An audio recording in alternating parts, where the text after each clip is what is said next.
Hi everyone, Mrs. Badman here. I teach second grade at Citizenship Academy, so some of you may have seen me around.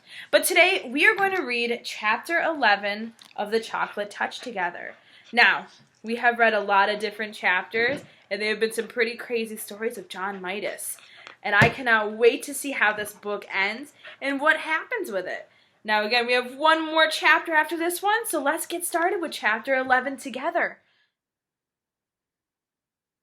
All right, everyone, we are going to read chapter 11 of The Chocolate Touch together. Mrs. Midas was much upset when Mr. Midas told her that John had Dr. Cranium's disease.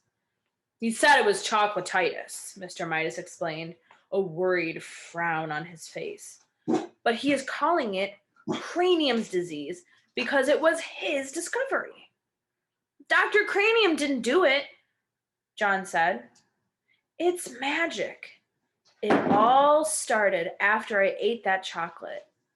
I'm scared, he added. Mrs. Midas sat down and dabbed her eyes with a lace handkerchief. She was crying. Mr. Midas blew his nose, said he had to attend to something, and abruptly left the room.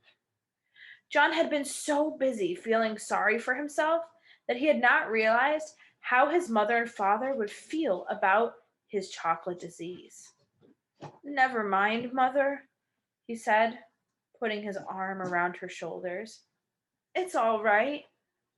Really, nothing was all right, but he couldn't bear to see his mother's tears. He kissed her wet cheek. Her eyes were shut as his lips softly touched her, so he didn't see the change right away. Then his lips began to feel sticky. He opened his eyes. His mother had turned into a lifeless statue of chocolate. John ran wildly out of the house without thinking where he was going or what he was going to do. All he knew was that somehow he must get help. For the first time in a long time, he forgot about himself altogether. Now he didn't care about anything but bringing his mother back to life. Without quite knowing how he got there, John found himself at the corner where he had bought the chocolate box. The lot was no longer an untidy rubbish dump.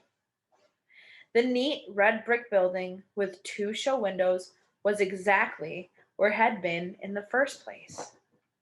But the display of candy he had previously seen in the window was no longer there.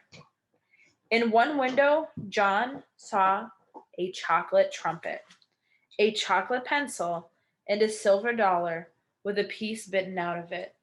In the other window, he saw a cafeteria tray littered with chocolate utensils and the remains of a, you guessed it, chocolate lunch. Clearly, this place was the right one. Clearly, the proprietor must know a lot about John's hateful chocolate touch. John rushed into the store. The proprietor was standing behind the counter, carefully polishing something small and round and flat and silver. I was just thinking about you, he said. John had no time to waste on pleasantries. Remember the old coin I found and gave you, and you gave me a magic chocolate? He demanded. Without waiting for a reply, he babbled on. Well, I ate it, and it made everything that touches my mouth turn to chocolate, and I kissed my mother, and now she's chocolate, and I've got to change her back. Easy now, murmured the shopkeeper. Calm yourself. There was an expression of satisfaction in the old man's eyes. It's all your fault, John declared. If my mother isn't made better again, I'll fight you till you're dead. My goodness, the storekeeper exclaimed. Whose fault did you say? Yours, John said. If you hadn't taken that money, I would have. Now, John, the storekeeper interrupted, I must insist on honesty. I'm glad to hear that you're thinking about your mother for a change. Unselfishness is important, but honesty is also important. If you'll be truthful, perhaps I can help you. John's ears reddened.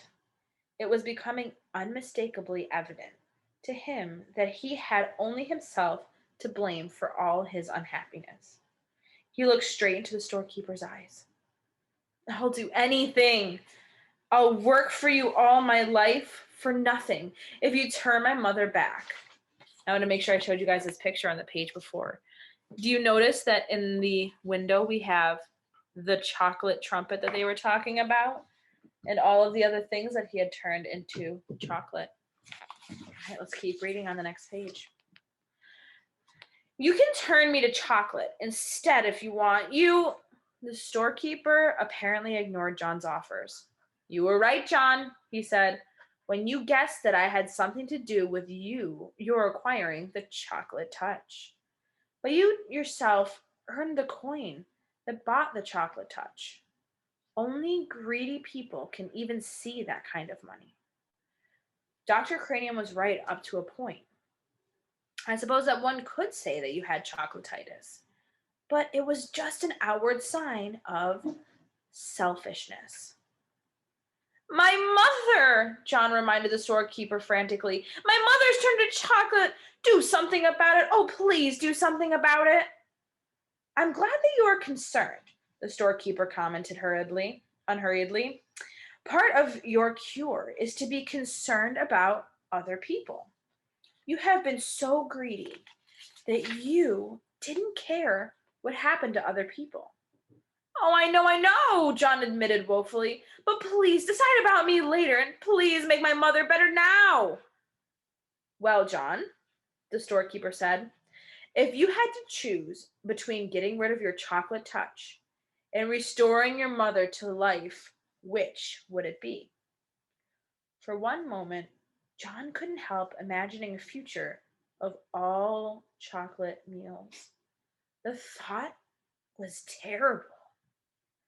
But then he thought of his mother, as she had been when he had left her, a motionless chocolate statue, unable to speak, her chocolate hand still holding her lace handkerchief. Without further hesitation, John said, "Help my mother." Well, John, the storekeeper said, I'm going to give you another chance. When next you go to school, your chocolate pencil will be a real wooden pencil with lead in it. But John began to protest. What did the pencil matter? The chocolate knife and fork and spoon you left on your tray in the cafeteria will have turned back to metal. Your chocolate trumpet will be a shiny golden one again. But John said, don't worry about Dr. Cranium Spoon. He will find a whole silver one on the floor where the broken chocolate one lay. But how about, John said, Susan Buttercup will discover the chocolate stains on her party dress and her party shoes were nothing but water after all. Her silver dollar will be all right. John could stand the suspense no longer. My mother, he shouted. What about my mother?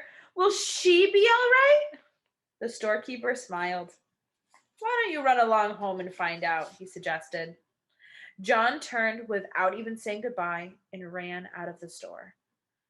The storekeeper went back to the disc that he had been polishing, the size of a quarter.